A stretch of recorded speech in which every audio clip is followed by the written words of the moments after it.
Good afternoon, everybody. David Murphy here again in lovely Texas. Got great weather today, but I'm not here to talk to you about the weather. I guess what you want to talk about is probably this Epiphone Sheraton Pro 2. Epiphone's been around for a very long time. Their company headquarters is based out of Nashville, Tennessee. This particular guitar I ordered from Sweetwater, and I've always really been smitten with the Epiphone Sheraton. I never had one. I've had a few of the Epiphone Dots, which were really great guitars, but I wanted to step it up, but I didn't. Well, I knew that I couldn't afford a Gibson 335, so I did a lot of research, as I'm sure some of you do. You get on YouTube and you listen and you go over all of the specs and whatnot, which the specs of this guitar, I will have a link to it in the description where you can look it up. But on the Epiphone Sheraton Pro 2, what is a lot different about this is the ability to split the coils on the pickups. That is on both volume controls, so you can split the coils on the neck pickup as well as the bridge pickup. Now, I've heard some guys say, why would you want to do that? Because when you split the coils, there is more noise, and that is totally untrue. I have had this guitar for a while, and I generally run with two overdrive pedals, one for just a little bit of an edge and the other one when I really want to get down to something really, shall we say, really down and dirty. You know, if you like to play, I play a lot of classic rock stuff, so one of the things that you have to be able to do in classic rock is play a lot of Billy Gibbons stuff, or a lot of ZZ Top stuff. And so, and that's kind of the way it was with that era. It was a real heavy type metal sound. And so this guitar does that very well. But at the same turn, it's a guitar that is versatile enough that you can play jazz with it. You can play country with it. So John Lee Hooker found this guitar to be his guitar of choice, and so it was good enough for John Lee Hooker. It's going to be good enough for a lot of people. The other thing that I will tell you is that it is real sensitive. The controls are, meaning that you roll the volume back, let's say to 3/4, it's going to roll back 3/4. You're not going to roll back 3/4 and the tone is going to die off. I'm sure a lot of you guys have experienced that. That has usually come from cheap potentiometers. These are not. They claim that they vacuum wax these to kind of slow down on the microphonics, which any of you guitar players know that there are certain pickups and certain guitars that drive sound men just crazy because there's a lot of harmonic distortion and overtones, and that helps with that. Plus the noise, such as like the hum and that even in the single coil mode. I'll show you what I'm talking about right now. I'll turn it up on the bridge pickup where you can kind of get a bigger, fuller sound. I'm running through my Fender deluxe reverb. It's a 68 model reissue. I've got just about everything set in the middle position, with the exception of the reverb. That would be a little too much reverb for my taste. And the volume is set at about 3.5. So anyway, here it is, totally quiet. The only thing you're hearing right now is probably my clean air machine over anything else, but it's totally quiet, no hum, no anything. And this is in the humbucking mode. Okay, now I'm going to turn on both distortions, both overdrives rather.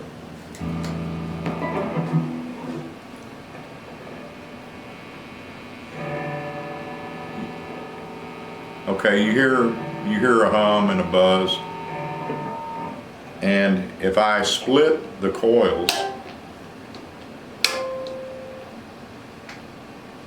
it doesn't do anything. There's no more buzz, there's no more hum than usual.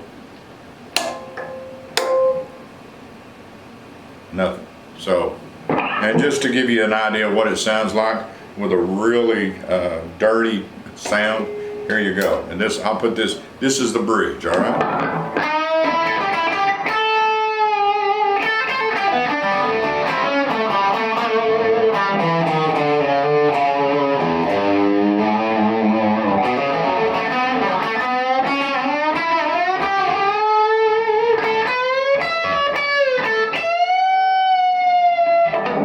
Now let's split the coil on that bridge and see what it sounds like. You'll notice that there is a definite volume drop, but that's the way the nature of the beast.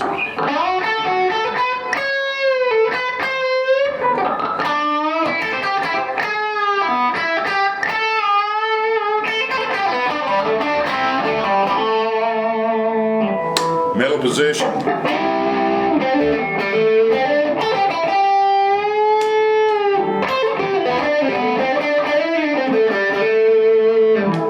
Neck position. This is in full humbucking mode.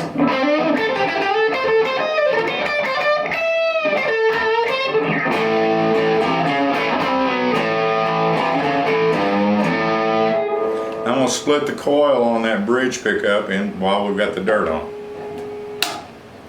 Right now it's single coil.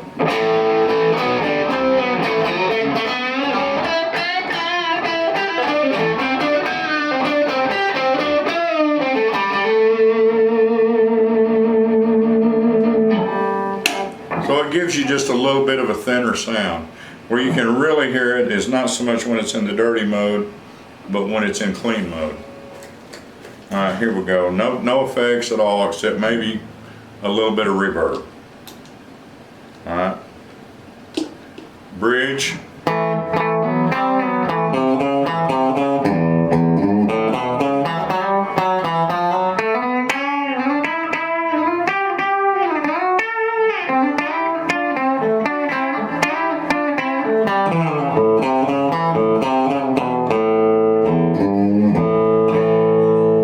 We'll do both pickups.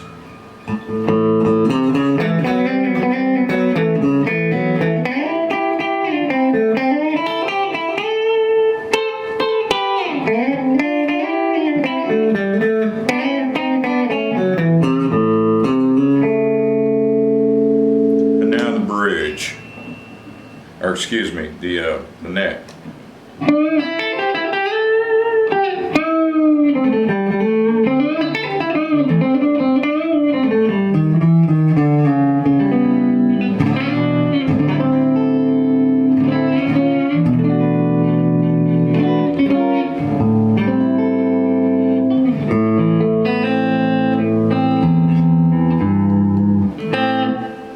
Okay, and now that we're in the bridge, we'll split the coil.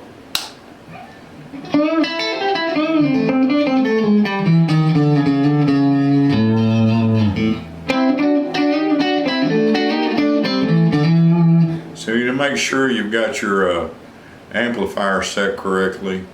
Otherwise you won't have enough volume when you go into the single coil mode. I'll go down into the bridge and show you.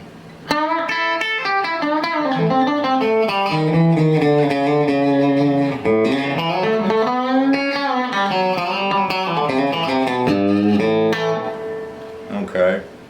Now, one thing you can also do with this, with these pull knobs, is you can have one in, let's say, the coil split and the other in the humbucker. So I'm going to put the bridge, I'm going to put the neck pickup in full humbucking mode, and then I'm going to put the bridge in split coil, or split the coil rather. All right, we're in the middle position. Push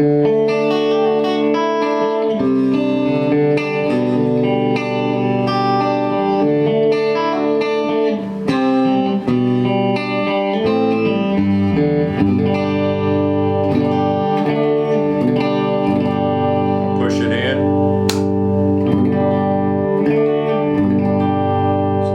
All right, we'll do the same thing with the neck pickup. We'll split it. All right, here it is, not split. Now split it.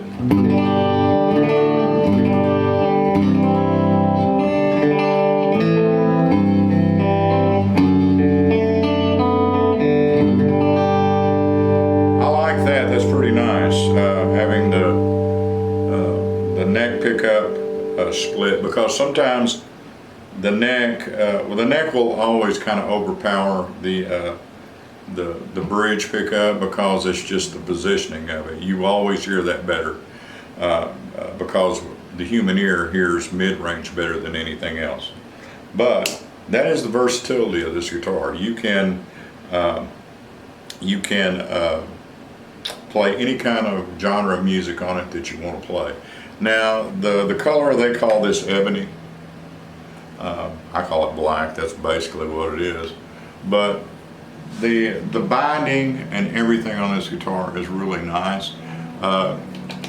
They brag about how about 70% of this guitar is handmade, and I did do a virtual tour of the Epiphone factory, which is in China, and they do a lot of it that's handmade. These are Pro-Bucker pickups, which is patterned after the Gibson pickups that came out of Kalamazoo. So they claim to have more of a vintage style feel to them, or how they sound. And having had a 335 in my younger days, I can say that that's really pretty close. The difference on these pickups, say like with a Dot or something like that, a Dot tends to get a little muddy. I mean, they have really a great sound, but they do tend to get a little bit muddy if you put too much bass on it. This one, if you put bass on it, it doesn't get muddy at all.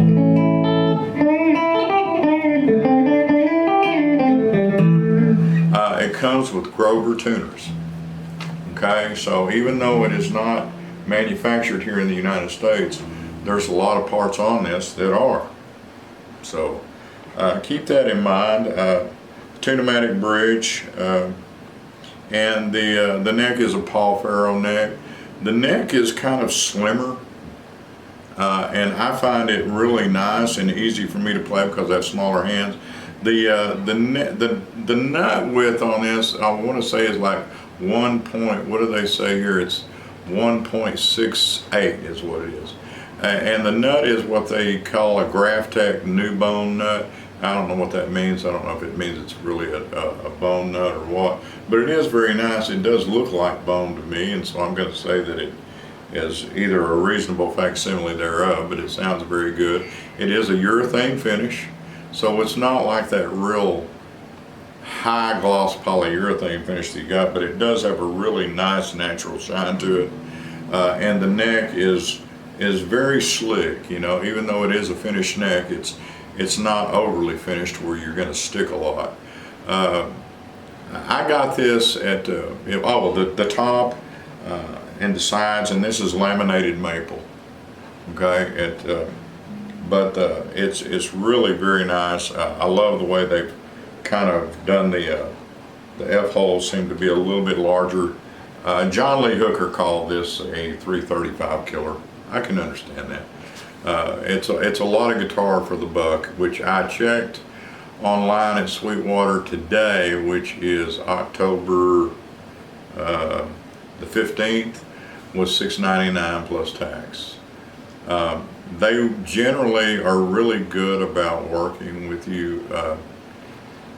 All of these companies online will generally, if you ask for a discount, they'll give it to you, but they won't if you don't. So ask for it, can't hurt. And I love doing through Sweetwater. The thing today, for example, and on this guitar, I went on Sweetwater's website and looked it up, and they will tell you the serial number of the guitar that you're looking at. They will tell you the weight, and so you can pick out the lightest guitar that you want if you're really specific on ounces, because that's really all it's going to come down is maybe 1 or 2 ounces. But they do take really good care of their guitars. They do the 55-point inspection, which basically they look at it and make sure that it came from the factory, and it does everything that it's supposed to do. Now that does not include a setup. My dog just barked. That does not include a setup.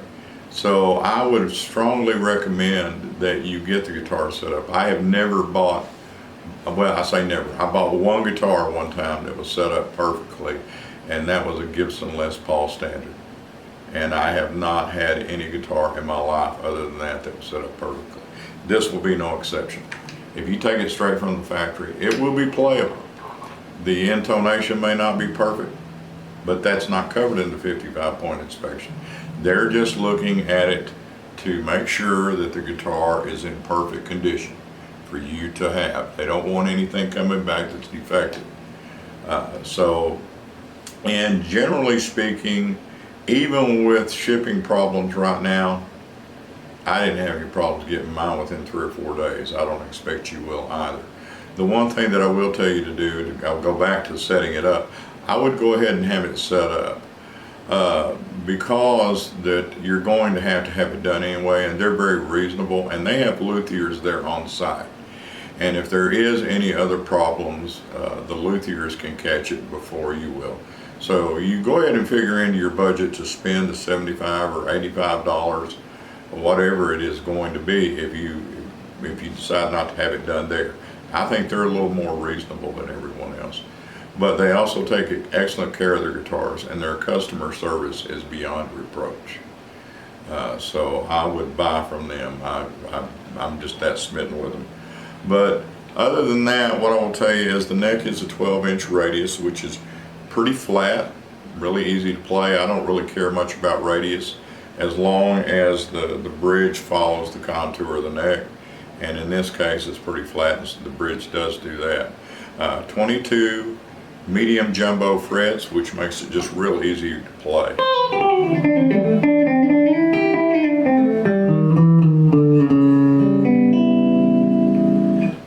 .75 scale, which means it's very pliable.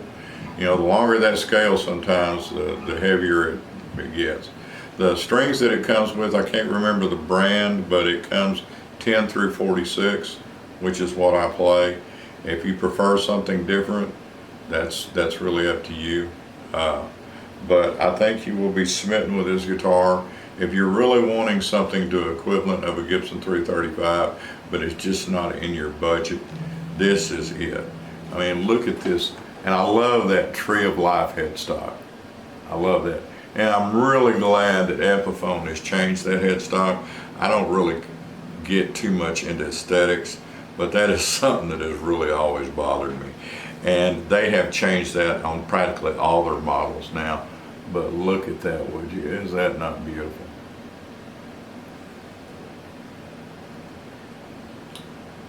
All gold hardware, gold tuning keys. You can't hardly go wrong. It's a great guitar. I'm so happy that I've got it. It's just what I needed when I needed that really smooth feel. But if you like to play dirty, man, will it ever do it. It just has a really good clean sound, which is the great bass for using some of your best overdrives. So keep that in mind, and I want you to have a great day. And if you like some of these reviews on the guitars that I'm talking about and you're thinking about buying, please be sure and tell your friends about my channel. and subscribe and click on that bell icon so that you will receive notifications for future reviews on other items such as guitars and amplifiers. I also play my own music on my YouTube channel, so if you like to listen to country, or if you like to listen to blues, or even a little classic rock, I'm not genre specific, so you can get anything you want to listen to. I do write a lot of my own music as well, so there again, enough patting myself on the back. Y'all have a great day, and come visit me sometime in Texas. Be sure and leave comments if you like it. If you don't like it, leave them too. That's the only way I know how to change a few things. See you. Have a good day.